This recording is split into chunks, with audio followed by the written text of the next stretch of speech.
Hello and welcome to the John Ark Show. Today's episode is called Airbnbs Are Being Destroyed by Partiers, Gangs, and Hookers. Before we begin, I want to encourage you to subscribe to our channel for free. You can also like, comment, and follow us. We're going to have a lot of great celebrity interviews coming up, so make sure to click on the notification bell so you can be notified every time we upload a new episode. Also, we ask that you post a link to today's show on all your social media to help spread the word. Now, let's get started. We're seeing more and more Airbnbs being destroyed by partiers, gangs, criminals, and hookers. Remember when the Airbnb business was fairly new and you could rent out a shoebox of a house and still make a lot of money? Everybody was getting into the business back then, and most people were making decent or even really good money. Some people became rich by subletting other people's rentals and then offering them on Airbnb. They would share the proceeds with the owner of the house, and then they'd take a cut as well. They would rent to all sorts of people.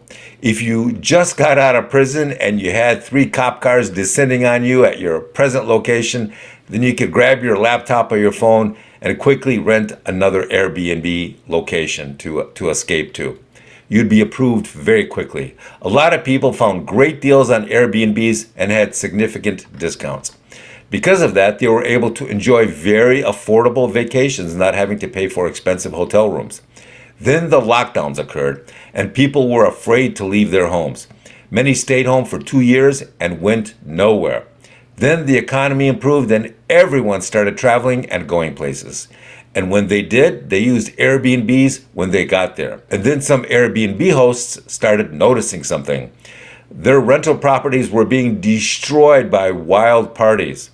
Their properties were being destroyed by gangbangers, by criminals, by druggies throwing wild fentanyl parties. They were also being destroyed by hookers that would come in from out of town and rent their property for the weekend. Once the hookers took possession of the property, they would bring in more hookers, and they would service hundreds of customers over the entire weekend. It would be a constant parade of nonstop customers' cars pulling into their driveway and then leaving half an hour later. There would be so many cars coming in that it looked like the drive-through for Starbucks. Days later, by the time the host found out about it, the hookers were gone. Neighbors may have noticed a lot of cars coming in and out, but they usually don't say anything until, it goes on for more than a weekend. But by then, the renters are gone. When the host inspects the aftermath of the party, they find hundreds of used condoms, syringes laying around everywhere. Used syringes, by the way. They see fentanyl powder residue on the tables and counters. They see endless empty bottles of beer and drinks everywhere. They see damage on the walls and the furniture. They see destruction and all sorts of strange fluids and oils and DNA on the bed and on the walls. Oftentimes the toilets are backed up and clogged with God knows what. It's clear that the house was damaged by lunatics and criminals and thugs and other creeps. There are now videos on social media of the owners of these homes finding out about these crazy parties. They then rush over to the property, and then they get slapped around or punched by the partiers who are there. Recently, Airbnb has begun banning or restricting parties at rentals, but the effects of that are limited or dubious at best. Who knows how many parties they're preventing? If someone wants to do damage, it's hard to prevent that from happening while it's happening. Oftentimes, the owner doesn't find out about it until afterwards, and by then the damage is done. The next question becomes, will your insurance reimburse you for the damage done by the renters?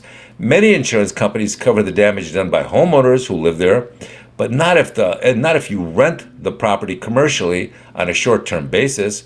Those hosts should probably check ahead of time to see if their insurance or Airbnb itself will cover the cost of this nonsense should it occur. And if they do, how long will it take them to cut you a check or wire you the money? Will it be a week, a month, longer if they're disputing your claim? If you're thinking about renting out your home, then be very careful and think it through before you do, because you may be in for the shock of a lifetime. Thank you for watching. I want to encourage you to subscribe to our channel for free. You can also like, comment, and follow us. We're going to have a lot of great celebrity interviews coming up, so make sure to click on the notification bell so you can be notified every time we upload a new episode. Now we ask that you post a link to today's episode of our show on all your social media to help spread the word. Thank you, and we shall see you soon. Bye-bye.